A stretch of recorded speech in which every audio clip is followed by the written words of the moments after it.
But to be honest, this was a really tough question, because you're right. It is so easy to get lost and to spend all of your time interacting with prospects and clients once you get going on social media. I know I find that a challenge myself. Like, I could easily spend, my entire day posting, reading, commenting, engaging with my followers, and then trying to connect with, other MSPs that I want to connect with.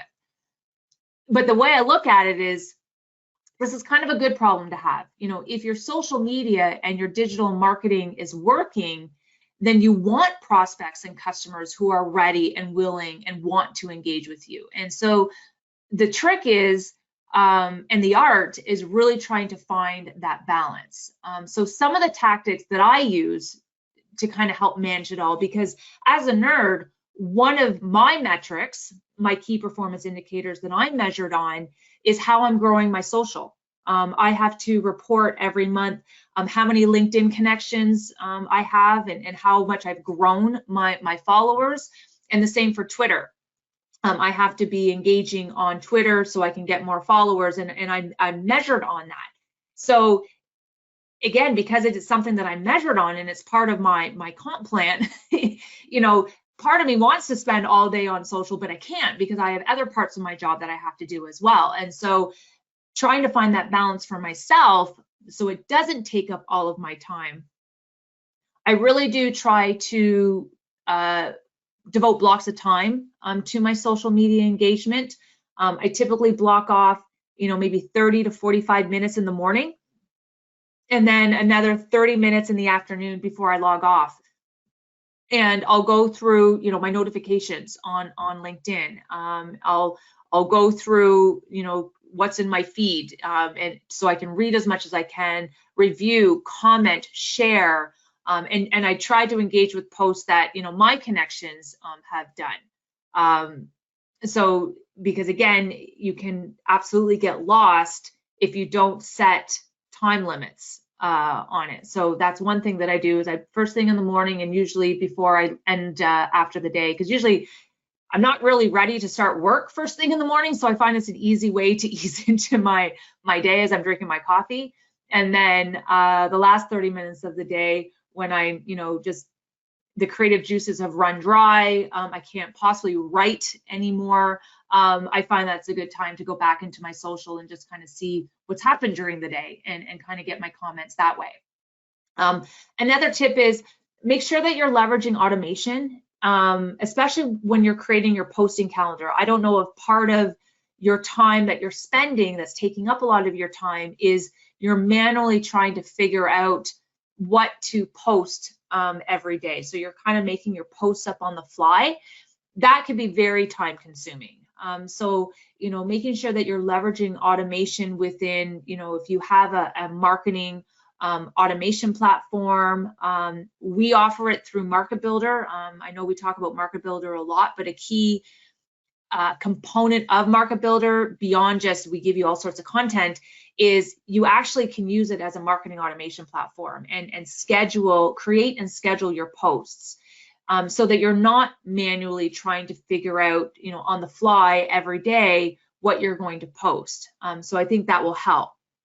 And then making sure that you're planning your content marketing strategy, having some sort of calendar, or maybe you're doing setting some themes. You maybe have a weekly theme or a monthly theme. Like, obviously October is easy because it's Cybersecurity Awareness Month, right? So a lot of the posts that you want to create should be really focused on, improving the security posture of your target audience, that you want to connect with, and talking to them about, security and the need to, take security seriously for their business, because the consequences could be dire for them. And then, looking at, every month has, fun little days during the month, like it's National Reading Day or National Book Day, or, National Grandparent Day or something like that. So using kind of those fun, theme days to build into your calendar as well. But I think leveraging automation, creating a content marketing calendar to help with your post, should free up if you're not doing that today. I know in speaking to larger MSPs, they've gone and hired a social media marketing manager, right, to kind of help manage this all for them and take this off their plate. So they manage the content creation, they manage the posting schedule, and then really depending on how you feel about this person that you hire, you may actually maybe, give them access to your LinkedIn, and then have them go through and like things, read things, comment. But obviously you need to be careful, not giving that, you got to be careful who you give that kind of power to, but that could be somebody that can take some of that off of your plate. But again, it's a good problem to have, because relationship building now more than ever is what is necessary to build a pipeline and to help you close sales, and your digital marketing and your social strategy, they play a huge part in this, because prospects, they don't need to engage with your salespeople anymore, because of all of the information that they can find online. They can research about your company and get to know your company just by what your online social presence is. And then if they feel like they can trust you, if they feel that you're a quality MSP, it'll be at that point that they'll feel like they'll come out and they'll reach out to you. Because when a prospect does finally reach out to engage with you, they are 2/3 of the way there and making a purchasing decision. And they've only now just decided to reach out because they felt that they have made some sort of, as you can, meaningful connection with you because of the online presence that you've cultivated. So again, art to try to find the balance, but as you grow, you don't want to lessen your social media interactions and engagement, but you do need to see what you can do to scale better so that you can use your social media to keep a healthy flow of fresh new leads into the top of the marketing and sales funnel. So that was kind of my 2 cents on that subject, because I deal with that as well.